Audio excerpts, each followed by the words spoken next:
Jamais dans son histoire, le corps judiciaire n'a subi autant de séismes que cette année 2022 sous le régime de Kais Saïed. Cela fait 2 mois que le président a commencé son assainissement. Aujourd'hui, le tribunal administratif de Tunis a suspendu l'exécution de la décision du président Kais Saïed de révoquer un certain nombre de juges rendus en juin dernier.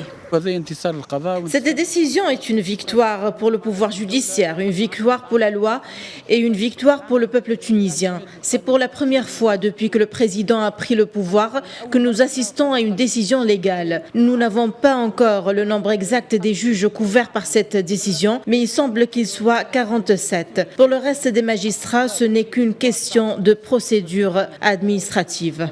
En juin dernier, Saïed a publié un décret présidentiel révoquant 57 juges de leurs fonctions, notamment pour changement du cours de certaines affaires, perturbation d'enquête dans des dossiers de terrorisme et corruption financière et morale.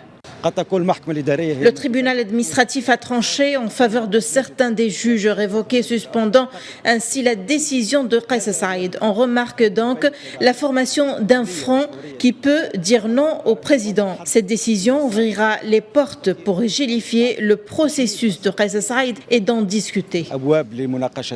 À noter que cela fait plus de 2 mois sans que le président ne reçoive sa ministre de la Justice. Kais Saïed serait certainement irrité par la mauvaise gestion du dossier de l'assainissement du pouvoir judiciaire, un dossier qui a démarré avec un grand échec, à savoir la liste des magistrats révoqués. Selon des avocats, les juges concernés par cette décision ne peuvent reprendre leurs fonctions que par l'approbation du président Kais Saïed. Pour eux, c'est lui qui doit appliquer la décision puisqu'il regroupe actuellement tous les pouvoirs. Depuis Tunis, Najwa Becha pour Média.